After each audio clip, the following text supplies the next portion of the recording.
本田 Civic Type R 嘅狂熱基因，始於1997年首代 EK9 Hatchback 車型，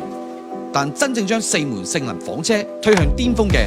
係2007年誕生嘅 FD2 Type R。當年本田專為日本本土市場打造嘅呢一部終極自吸機器，既係向90年代高性能4門轎跑致敬，同時亦都係最後一代搭配高轉速自然吸氣引擎嘅 Type R。佢嘅誕生背景總係帶住少許悲壯色彩。當全球車壇開始擁抱 turbo 化嘅時候，本田工程師仍然堅持用純機器調校，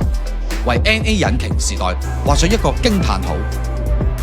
FD2 嘅靈魂係在於嗰副爆出225匹馬力嘅 K10A iVTEC 引擎，8200轉紅線區瞬間嘅空明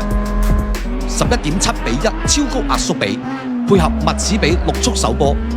將 VTEC 爆踢嘅亢奮推到極致。車身雖然係4門結構，但比歐版 FN2 Type R 更輕量化。FD2 首次喺前驅佈局加入 Helical LSD 限滑差速器，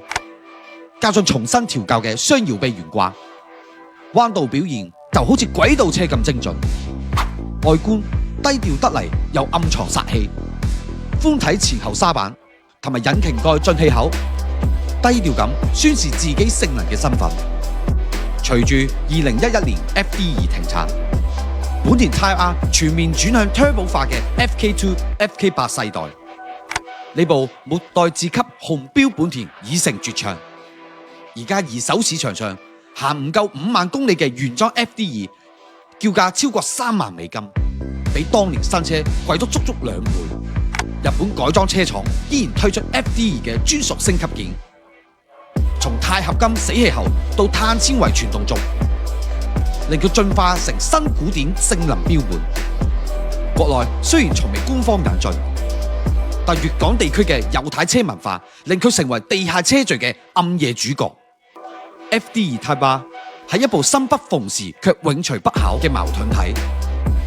佢誕生喺環保法規收緊前夕，卻用機械狂熱對抗時代洪流，頂住家用4門車嘅外殼，內裏藏住賽道利器嘅靈魂。當現代 FF5 Type R 用 turbo 谷出300匹馬力時，老派車迷依然懷念 FD2 油門直踩8000轉嗰陣 VTEC 着燈起瞬間嘅衝擊。